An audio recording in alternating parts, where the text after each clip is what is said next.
कोलकाता के resident doctor की rape के बाद हत्या के विरोध में डॉक्टर, पैरामेडिकल स्टाफ एवं आम लोगों ने बेरमो में कैंडल मार्च निकाला। कैंडल मार्च निकालकर हत्या के आरोपियों को जल्द गिरफ्तार करने और कड़ी सजा देने की मांग की गई।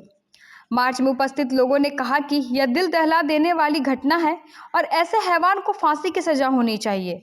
साथ ही इस पर कठोर कानून बनना चाहिए जिससे आगामी समय में कोई व्यक्ति ऐसी घिनौनी हरकत करने की कोशिश ना कर सके। वहीं डॉक्टर के साथ हुए रेप और हत्या के मामले को लेकर बेरमो अनुमंडल स्थित अनुमंडलीय अस्पताल, केंद्रीय अस्पताल, तेनूघाट और गोमिया सामुदायिक स्वास्थ्य केंद्र में ओपीडी सेवा बंद कर दी गई। चिकित्सक भी हड़ताल पर रहे, वहीं इमरजेंसी सेवा चालू थी। जब तक के पैसों से न्याय दिया जाएगा तब तक तो ये व्यवस्था नहीं बदलने वाला है। या तो सरकार हम लोग को इतना ये दे दे, सुविधा दे दे कि हम लोग अपना न्याय खुद से कर सकें। जो जहाँ पर जिसके साथ जो अन्याय हो उसको उस अन्याय का सजा वहीं के वहीं दे दिया जाए। या तो ये हो सकता है, या तो न्याय व्यवस्था को, सुरक्षा व्यवस्था को बहुत बहुत कड़ा करना पड़ेगा, तभी जाके ये चेंज होना संभव है, नहीं तो नहीं संभव। ऐसी घटना 2013 में पहले हो चुकी है, निर्भया कांड। हाँ। उस कांड में भी दोषियों को सजा मिलते मिलते वर्षों लग गए। तो इस तरह से दोषियों को छोड़ देना ये कहाँ का न्याय है? ये क्या जज और वकील और जो सारे लोग हैं वो क्या अंधे हैं? आखिर कौन से वकील है मैम जो उसके तरफ से लड़ाई करते हैं? कौन से वकील है जो उनके तरफ से लड़ाई करते हैं? क्या उनकी बेटी नहीं है, उनकी बहू नहीं है, उनकी बहन नहीं है? पर ये न्याय व्यवस्था सिर्फ पैसों के अधिकार में हो गया है। तो ये जब तक बदलेगा नहीं यदि तक मुश्किल है। लेकिन बावजूद इसके समाज में भी बहुत बड़ी ताकत है। यदि समाज चाहे तो इस चीज़ को बदल सकता है। सिर्फ प्रोटेस्ट करने से काम नहीं चलेगा।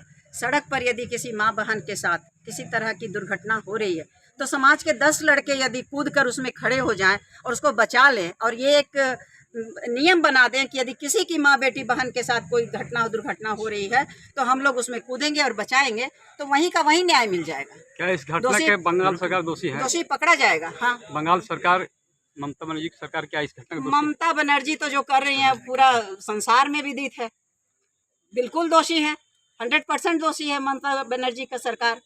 वो तो किसी को सुरक्षा देने का नाम ही नहीं है, वो तो क्रिमिनल को सुरक्षा देती हैं। इस तरह की घटना हिमाचल प्रदेश में 30 जुलाई को भी हुआ है।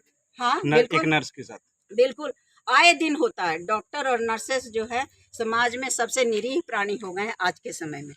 हम ये सोचते हैं कि यदि रात में कोई मरीज आ रहा है तो उसको कैसे जान बचाया जाए, उसके लिए अपनी नींद खराब करते, सब करते हैं।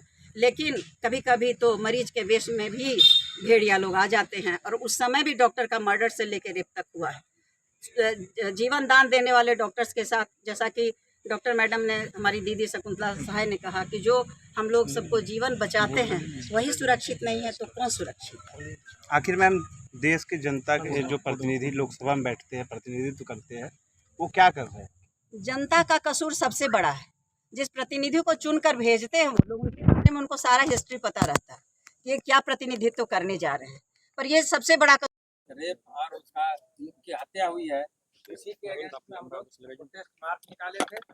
ये ऑल ओवर इंडिया में मोस्टली जितने भी डॉक्टर हैं आज अपना ओपीडी बंद किया हुआ था। आज हम अपने हॉस्पिटल के भी ओपीडी में ताला लगाए हुए थे, लेकिन जो इमरजेंसी में मरीज आता था उसको हम लोग कैजुअलिटी में उसको हैंडल करते थे। इंडोर मेरा चालू रहा और ये मैं सबसे पहले मैं धन्यवाद देना चाहती हूँ अपने डॉक्टर उषा सिंह को, जिन्होंने इस बार पहली बार हमको लगता है कि इस हॉस्पिटल के या इस एरिया के डॉक्टर के सपोर्ट में एक प्रोटेस्ट मार्च निकाले। इससे पहले हम लोग केवल अपने में ही बहस करके रह जाते थे, लेकिन मैं इसके लिए डॉक्टर उषा सिंह और डॉक्टर एस कुमार दोनों के इनिशिएटिव से एक प्रोटेस्ट मार्च निकला, जो कि रेफरल हॉस्पिटल से शुरू होकर के पूरे बाजार होते हुए लास्ट में ये प्रोटेस्ट मार्च हम अपने सेंट्रल हॉस्पिटल ढोरी के प्रांगण में ख़त्म कर रहे हैं।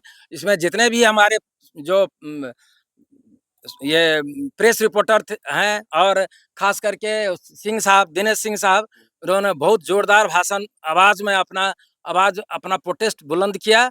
मैं उनको स्पेशली धन्यवाद देता हूं। करगली के सीएमओ, जितने भी पैरामेडिकल स्टाफ ढोरियन करगली के भी हैं, हमारे अपने हॉस्पिटल के जो भी स्टाफ हैं, साथ साथ अपने जो भी समाज के और भी जो समाज सेवी हैं जिन्होंने इसमें भाग लिया, मैं उन सबों को अपने तरफ से धन्यवाद देता हूं।